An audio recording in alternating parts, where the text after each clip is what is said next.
사사기 7장 15절에서 25절입니다. 키워드는 기드온의 승리, 보리떡 한 덩어리, 그리스도의 몸입니다. 기드온이 그 꿈과 해몽하는 말을 듣고 경배하며 이스라엘 진영으로 돌아와 이르되, 일어나라, 여호와께서 미디안과 그 모든 진영을 너희 손에 넘겨주셨느니라 하고 300명을 세 대로 나누어 각 손에 나팔과 빈 항아리를 들리고 항아리 안에는 횃불을 감추게 하고 그들에게 이르되, 너희는 나만 보고 내가 하는 대로 하되, 내가 그 진영 근처에 이르러서 내가 하는 대로 너희도 그리하여 나와 나를 따르는 자가 다 나팔을 불거든 너희도 모든 진영 주위에서 나팔을 불며 이르기를, 여호와를 위하라, 기드온을 위하라 하라 하니라. 기드온과 그와 함께한 100명이 이경 초에 진영 근처에 이른즉 바로 파수꾼들을 교대한 때라. 그들이 나팔을 불며 손에 가졌던 항아리를 부수니라.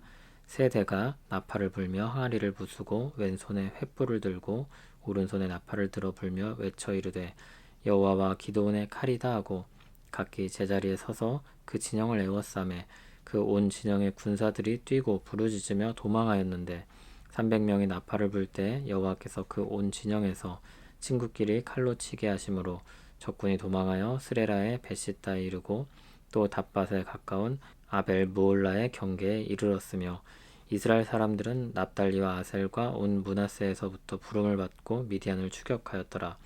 기드온이 사자들을 보내서 에브라임 온 산지로 두루 다니게 하여 이르기를, 내려와서 미디안을 치고 그들을 앞질러 벳바라와 요단강에 이르는 수로를 점령하라 하매, 이에 에브라임 사람들이 다 모여 벳바라와 요단강에 이르는 수로를 점령하고 또 미디안의 두 방백 오렙과 스앱을 사로잡아 오렙은 오렙 바위에서 죽이고 스앱은 스앱 포도주 틀에서 죽이고 미디안을 추격하였고 오렙과 스앱의 머리를 요단강 건너편에서 기드온에게 가져왔더라. 아멘. 기드온이 미디안 진영으로 가서 그들이 가지고 있는 두려운 마음을 엿보게 됐습니다. 하나님이 이미 시작하신 일이 있다는 것을 알려주신 것입니다. 그리고 용기를 얻습니다. 하나님이 정말로 미디안을 넘겨주셨다는 확신을 가지게 됩니다. 300명을 그래서 준비시킵니다. 셋으로 나누고 나팔과 빈 항아리를 들게 하고 항아리에는 횃불을 감추게 합니다. 미디안 진영 근처로 가서 기드온의 나팔을 신호로 다 같이 나팔을 불면서 여호와를 위하라, 기드온을 위하라 외치게 하였습니다. 18절을 보면 기드온을 위하라는 말이 나오는데, 기드온이 용기를 얻은 것은 아주 좋지만 너무 지나친 용기를 얻은 것처럼 보입니다. 그리고 나중에 이런 문제들이 점점 더 도드라지게 됩니다. 기드온의 군대는 계획대로 야밤에 미디안 진영으로 접근합니다. 이경은 밤 10시에서 새벽 2시 정도를 뜻합니다.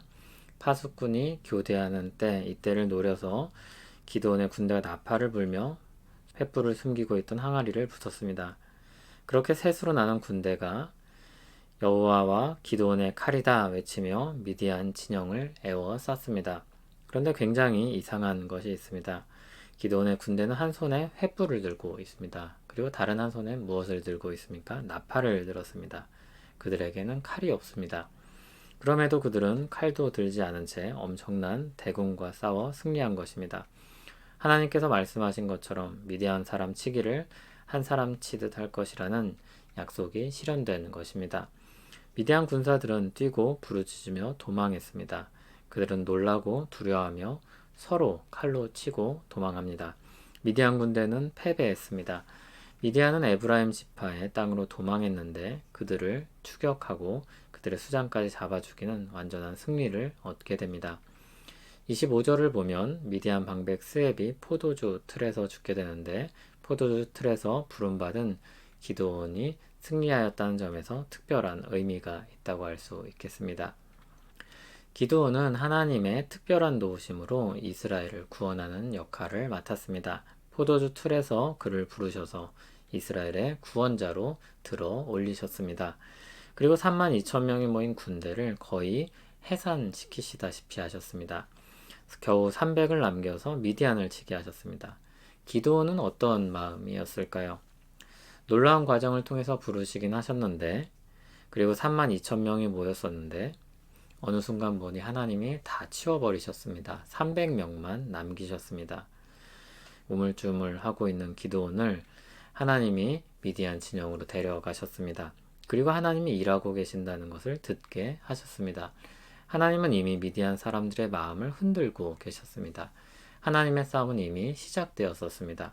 그리고 미디안 병사가 꿈을 꾸었던 것처럼 보리떡 한 덩어리와 같은 이스라엘이 굴러와서 미디안을 칩니다. 겨우 보리떡 한 덩어리와 같았습니다. 칼도 아니었고 창도 아니었습니다. 그런데 그게 장막 기둥을 치고 결국 그 장막 전체를 무너뜨리게 한 것입니다. 힘과 숫자의 논리로는 도저히 나오지 않는 계산입니다. 그런데 결과는 있습니다. 그 모자란 힘과 숫자를 누가 채우셨습니까? 하나님이 그것들을 채우시고 그들에게 승리를 주셨습니다.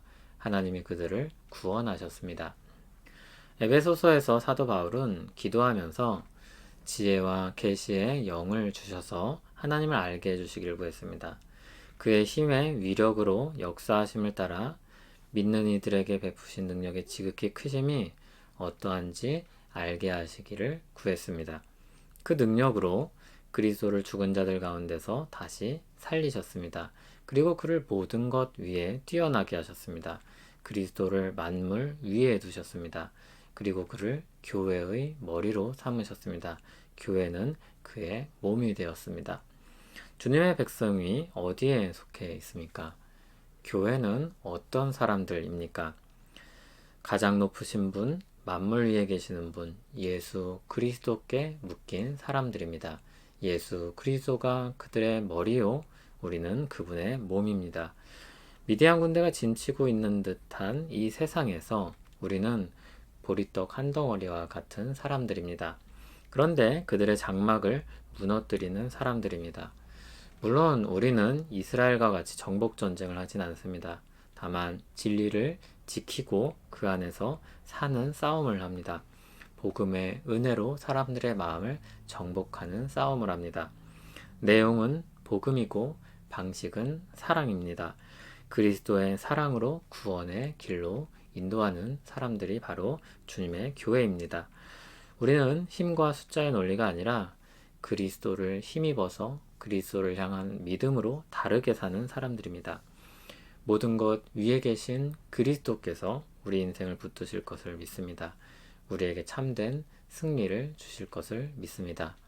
하나님 아버지, 우리를 승리의 길로 인도하심을 믿습니다. 우리에게 영광스러운 승리를 주실 것을 믿습니다. 우리 앞에 놓인 세상의 파도가 아무리 커도 주님의 권능이 그 모든 것을 잠재우실 줄 믿습니다. 믿음으로 연약한 우리가 이 세상에서 주님의 백성으로 살려고 합니다. 주님의 몸으로 부르셨으니 이끄실 것을 또한 믿습니다. 예수님 이름으로 기도합니다. 아멘.